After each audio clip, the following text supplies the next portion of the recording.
In honor of it being spooky season where I come alive, let's chat about scary things inside of our industry that are spooky AF. I'm gonna read them off my iPad because that's just the vibe right now. Is that okay with you? Cool, I'm gonna use my iPad. Things that give me the spookies, the scaries as a bridal hairstylist inside the education space and just the business as a whole. Feeling absolutely bullied to join Wedding Wire or the Knot. Listen, let me tell you something about Wedding Wire. It has been proven that it is an actual scam. They are sending you spam leads. If you don't believe me, I'll link the Forbes article down below where there was a whistleblower in July of 2023 where it came out that they are actually sending you fake leads. Because if you notice when you are on these websites, as soon as you sign up, you're getting inquiries like this. And then it kind of goes down. And when you're actually looking at those inquiries and you're actually reading it, you're like, this feels spammy. Is it spammy? It is. People who work there actually came out and said that they artificially inflate with inquiries. Have some people had good experiences? Sure. However, I just think it is so spooky feeling bullied to be on these apps. Because let me tell you, it is not cheap. I would rather you work smarter, not harder. So if you think about it, your bride is finding you on Wedding Wire, The Knot, or Zola, whatever other website that you use. What's the number one thing she's gonna do after she finds you on those websites? She's gonna stalk you out on socials. She's not immediately gonna find you from that profile that you paid for, probably hundreds of dollars a month, and then just immediately book with you. No, she's gonna stalk you out. Google actually did a study. In order for them to buy from you, needs to spend an average of 7 hours with you over 11 different touch points in 4 different locations. So what does that mean? It means a bride needs to spend 7 hours with you before she feels comfortable in order to book you and pay a deposit across 11 different touch points. So a touch point can be anything from liking something on your social media, following you, sending you an inquiry, DMing you, liking a response, responding on your story. And then 4 different locations can be your Instagram, your website, your Instagram stories, on the Reels feed, finding you on Wedding Wire, looking you up on Google, reading your reviews on Google. So what I mean is, why not work smarter, not harder, and put a lot more effort into something where they're already at, which is social media, something where they're gonna be going after they find you on these profiles, versus feeling like it's a set it and forget it platform, because it's not. And I just think it's not working smarter. Another thing that gives me the scaries, creating your rates from looking at what your competitors are charging. Listen, Linda, if I had $1 for every time I tried to do a stalky stalk on my competitors to see what they were charging, so that way I could charge the same, because I believe that's the only way to come up with your rates in the bridal industry. Because I'm like, oh, if this person's charging that, my brides aren't going to want to pay anything above or below. So what would I do? This is exactly what I would do. I would charge a little bit less and give a little bit more. And you know what that did? It didn't bring me in more bridal bookings, and it didn't bring me in any more money. What it did bring me was the money mindset of whoever I was looking at and what they were charging. So their money mindset is setting their rates here, versus my money mindset could be all the way over here, and I could have totally different past traumas, totally different money blocks than the person over here. They might believe that they could never charge more than that, versus I might believe I could charge more than that. However, I'm setting a glass ceiling on myself by looking at my competitors and what they're charging and basing my rates off of theirs. You could be unintentionally, unconsciously taking on that person's money beliefs, and you're setting that glass ceiling for yourself of, my bride will never pay me more than this because of what Becky down the street is charging. And listen, I charge 3 times more than Becky down the street now, and my brides pay for it. So please, it's super scary. Stop doing it. Being told to add more services to increase your profit. Listen, we should never be focusing on adding more. We should be focusing on getting better. Something I learned, and it took me way too long to learn, so I'm gonna tell you right now. So You don't have to learn the hard way. Business 101, actually business, is having one service with one ideal client using one marketing platform. That's business 101. That's where all businesses start. Startup 101. I love Skims. I wear Skims all the time. I'm actually in head to toe Skims right now. And when I look at Skims, if you are also a Skims lover, she has so many collections, like dozens and dozens of collections. However, when she started, she had one collection. It was the Cozy collection. That was it. Because what she did was she needed to test out her market. She needed to test out, does this work? So she started with one collection. She didn't start with dozens. When you're starting out, you don't need to add more services in. You need to get better at the one service you're offering. You don't need to have 15 million ideal brides and want to service everyone. Me, a currently recovering people pleaser, I thought I needed to give every bride everything that they wanted and service every bride who was coming into my inbox. Versus when I learned business, I understood in order to attract my ideal bride, I actually have to repel people. And that was a little spooky. It was a little scary at first, but when I started doing it, I was like, oh my God, I'm working with more dream brides than I ever have.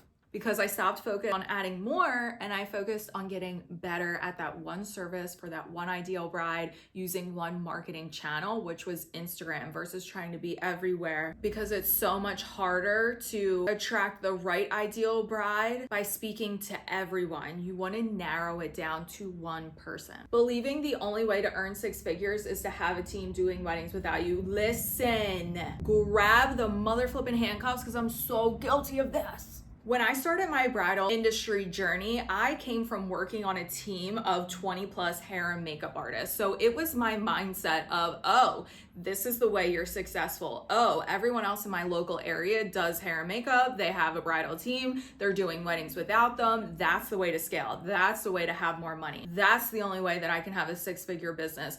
Why would I ever think that you could have a six-figure business doing one service, not needing a large team and doing it solo? There's nobody in my area doing it that I knew of. There was no proof. There was no evidence. I was like, no, everybody's going to the left. I'm going to go with them. Versus I needed to feel empowered of knowing, like, actually, I'm going to pave a different way. I'm going to go a different path. I'm actually going to go to the right. And within 12 months of doing that, I earned my first six figures. I hit $156,000 in my bridal business, and it was the most I ever made in my entire life. I was like, oh my God, I did the opposite of what everyone else is doing, but look at me now. What it did, having that belief that this is the only way I can do it, was it put another glass ceiling on myself of, oh, this is the only way to do it in the bridal industry. This is what I have to do. And it eliminated any possibility in my own mind that you could have a multi-six-figure bridal hair business as a solopreneur without somebody doing a wedding without me, without having a massive team of 20 plus hair and makeup stylists, without having to offer more services. If your goal is to have a six-figure bridal business, but you don't want to manage it, feel stressed out all the time managing a team, hey, hi, hello, we just became best friends. But I actually talk about it more in this video, where I walk you through the steps of how to stop doing both hair and makeup services if you're interested in that. Being told to put luxury in your bio, thinking it will attract luxury brides. Listen, if I go on any luxury Instagram, any luxury brand, like go on Prada's Instagram, go on Gucci's, go on Dior, go on Chanel, they're selling bags for like tens of thousands of dollars. When I go on any of their marketing, like, I'm not seeing the word luxury. I'm just feeling it. They are luxury, and I get it. But what I see is it's so spooky and scary that I see people coming from other programs and they're told that they need to put the word luxury in front of everything, but their visuals, their branding is not matching with the word luxury. Luxury is quiet. Luxury is understated. Luxury is a feeling. It's not a word. And I say that with so much love, because I wish somebody would tell me that, because I truly thought, oh, if I want to attract higher paying brides, I need to put the word luxury in my bio. I need to put the word luxury on my website. No, what you need to do is get better at your services, and you need to give the brand visuals of luxury. So go take a look at luxury brands, look at their websites, look at their Instagrams. What do they look like? They are giving luxury. And if you tweak your branding and you elevate it, and you elevate your visuals, you elevate your content that you're putting out on social media, you're going to attract a luxury bride 10 times faster than just putting the word luxury in your bio. I promise. You must have a coach or mentor to make money in your bridal business. This gives me major scaries. As somebody who's literally a bridal business educator, like, don't want to feel like you need me to succeed. You may need a strategy. You may need some tweaking. You may need a little hand holding along the way to make those decisions. However, what you need is to take the strategy, put it in action, and then you need to trust yourself. There will be times in your journey where you're like, yes, I need somebody's help. Yes, I need somebody to give me direction. I need somebody to help me with XYZ. However, there's gonna come a point where you need to start trusting yourself and your own decision-making skills. You absolutely do not need a mentor or a coach throughout your entire business journey. It's gonna be helpful at certain pivotal points and to direct you to a path that somebody else has taken for success. However, it's not essential. Like, you don't need them for the lifetime of your career. Because what ends up happening is if you feel that way, you're constantly going to be spending money on coaches, programs, when you may just need to trust yourself and trust your own decision. You should be putting your contract terms in your initial email and on your website. Listen, Linda, this is giving trauma response. I love you so much, but let me tell you, the amount of hoops that we're making our clients go through just to inquire with us, they just don't have time for it anymore. What I need you to understand is right now we are in a bride's market. So what do I mean? So back during the COVID boom, back when we were getting so many requests for weddings, it was a stylist market. It was our market. We had the upper hand because there was so much demand for weddings, but there was a limited amount of us, a limited amount of service providers who could perform the weddings for them when there was so much demand, versus now we've evened out. There is not this major demand for weddings and there's the same amount of service providers. So think of it like the real estate markets. A lot of houses that need to be sold, but there's not a lot of buyers. So that's when you have a buyer's market. They have the upper hand. They can be picky with the houses that they want to pick and the ones that they want to ultimately buy, versus when there's not a lot of houses on the market, but there's a lot of people who want to buy homes. Again, that happened during the pandemic when a lot of people wanted to move out of the cities and move into rural suburban neighborhoods. There wasn't a lot of houses on the market. So that's when it's a buyer's market. Same thing with the brides. So right now, brides have the upper hand. They can be picky. They're not just like off their contracts. They're a little bit pickier with who they want to go with and who they want to secure for their hair and for their makeup. So what I mean, all this to say is, I get it. You've been burned in the past. You're like, I need to put my contract terms everywhere. The wedding you did last weekend, they violated a term in your contract. Now you're updating it and you're adding something new to make sure that never happens again. But what I need you to understand is it's a turnoff when you're putting your contract terms, when you're talking in that contract language, when you're in a sales process. So when a bride lands in your inbox, the sales journey is really taking off at that point. When you're having conversations with them, if you're talking about things like what's in your contract term, it's not coming off warm, it's not coming off friendly, it's not coming off feel good, and they want to feel good in their buying decision. They want to feel good in hiring you. And again, they have the upper hand. There's a lot of options, so they have the upper hand. It's not like not a lot of people are available like in the COVID times. So instead of putting your contract terms in that first email, putting it on your website, keep it on your contract. Make them aware of it when they book with you. There's certain things that they don't need to be aware of when they're booking with you.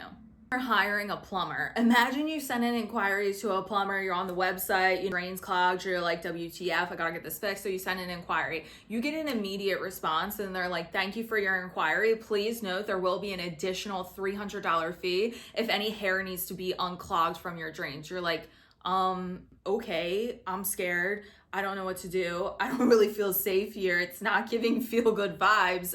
Really making me want to hire this plumber, versus you go to another plumber and they're like, oh, we can actually be out there in less than an hour. Here's what our rates will be. You're like, okay. And then they get there and they're like, oh, actually it's an extra fee for XYZ problem after they've assessed it. Like, okay, sounds good.